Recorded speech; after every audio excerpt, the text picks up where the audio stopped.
You're welcome back to the channel. My name remains Donald, not Trump. And there's something happening in the country that I believe that we should look into. During the December, there's a lot of fun activities lined up throughout December that has progressively attracted a lot of interest from foreigners, especially diasporans that look who have an experience of how Africa is. And that Ghana has, for some time, become a golden destination for most of these diasporans. And we are totally appreciating the work of the former governments, the previous government, by opening the gates of Ghana to these diasporas, these wonderful brothers and sisters coming in from other countries to experience their roots. And this whole thing has also, because of the magnitude, the number of people that are eventually trooping in Ghana, it has also sort of brought in some kind of bad nuts too. And people are devising means to actually make the Dirty December quite unpopular. Now, this week, there was a video online whereby a lady was speaking about the fact that she has been robbed and she was kidnapped, and robbed. And the funny thing is, normally when these things happen, you think, sometimes you think there are some unscrupulous people that are in a country that are sort of devising means to make illegal money from people that they are not supposed to do that to. Well, this time around, she speak about the fact that it's the Ghana police personnel. Last night, I was kidnapped and robbed by the police in Ghana. I was kidnapped by 3 masked police officers. They covered their license plate. They didn't have name badges on. They completely covered their face. And as soon as they decided they wanted to take us, they took our phones and my camera. So I couldn't record. I couldn't contact anyone. I couldn't even look up, what was legal for the police to do.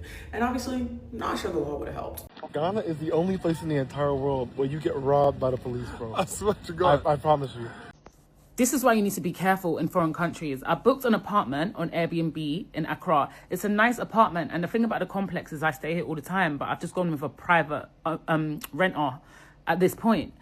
He brought cleaners to my house. I already said, don't bring the cleaners. I'm not going to be in. He brought the cleaners and the cleaners stole $300 out of my money. I had a stack of money, dollars, and they stole the money. And they were in Ghana police uniform. And from what she said their number plates were concealed and they didn't have any name tag. So she couldn't pick any information from them and all that. But she posted the video online. And the woman in question happens to be more or less like an influencer in America that was allegedly paid to come to Ghana for a visit. Looking at, I went through her social media accounts and then I saw something like that prior to her travel to Ghana. So it's sort of like it made it, when the whole news hit the internet, a lot of people were having a lot of issues with regards to that. And most of the things people were saying is like, okay, with regards to Ghana police, over the years, we've grown to really trust Ghana police, right? Their swift response to news like this and things like this has been wonderful. So we literally left the issue today. Charlie, this be your job, do it. So people started tagging Ghana police on X and stuff, and then immediately they jumped on the issue and they decided to go run information, right? Then go run investigation into the whole thing.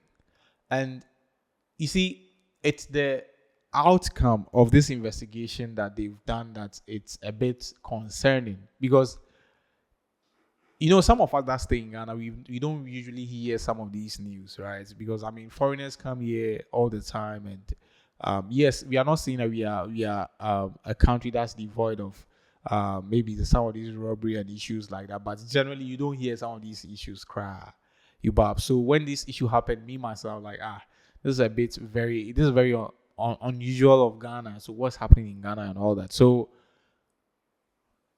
people were also raising the same questions, and then we put the spotlight on Ghana police and they jumped into the issue quick. So they got through to this lady per the communique that they put out, the official statement that they spoke to this lady and then they tried to get some information from her. But most of the information that they requested, she admitted that she didn't have those information, like maybe the normal plate or the person's name tag and all that. And she admittedly said, she didn't see all of those things. So they said, okay, look, you said you were nearly kidnapped by one companion of yours who happens to be in Ghana. Who happens to be a Ghanaian. So if you've left currently she is not in Ghana here. And from the checks by the Ghana police, she checked out from her apartment, her hotel, on the December 5th. Okay. And during the same day, the Ghana police also sort of did their background information check, and then they realized that the Kotoka International Airport actually confirmed that that's the same day Miss Maki actually left Ghana to the US. That's on the 5th December. Okay, so they got in contact with him. Okay, look, if you are not in the country and then you had someone together with you, your Ghanaian friend, put us through the Ghanaian friend. Yemfan in Kasa. Let's talk to her and find out that if she can cooperate for us to find out who robbed you. Because I mean, if maybe they've taken stuff from you and stuff, your properties and stuff, so that at least we can try. If nothing at all, cry. If maybe the image of Ghana is not really of a priority to you, at least the things, the trauma that you went through, at least there's some level of you feel like there's justice that will be served, and aside that maybe there's some maybe your properties or your stuff, the item that they were taking, maybe the police will try to recover it for you. And she said that her friend is not willing to sort of speak to the Ghana police or cooperate with the Ghana police. So, in other sense, she has not really provided anybody's number for the Ghana police to actually handle the particular issue the right way that they should, which comes off a bit suspicious, because why are you resisting that kind of normal investigative routine? And on top of that too, according to Ghana police, she wasn't responding their messages and calls on WhatsApp for a while, and later on they realized that she has blocked the Ghana police. Hey,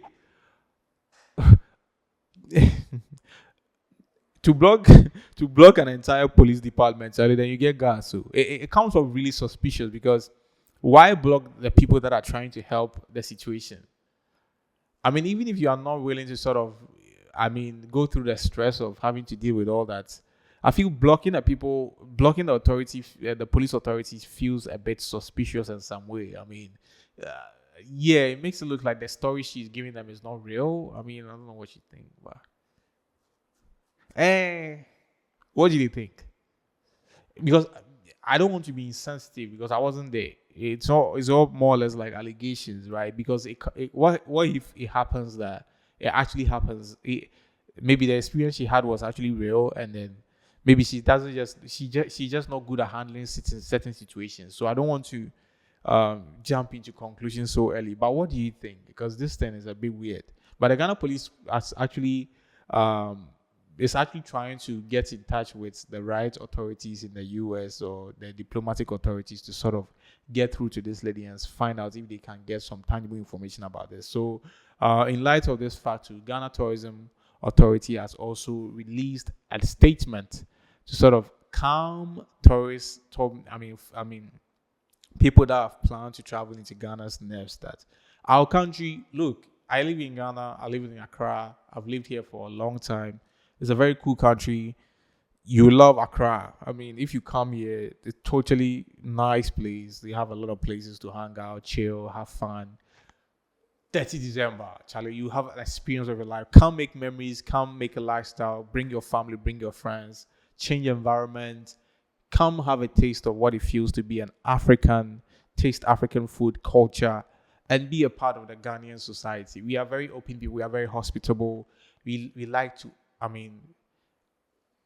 have a welcoming space for visitors, right? So this particular developments are a bit strange to me, to be honest, because Ghana is a very hospitable place to be. But then again, I don't want to be insensitive. What if it happens to be that it's just one of a million of experiences? Because I've seen other videos online to other people also talking about it. I saw one guy's video.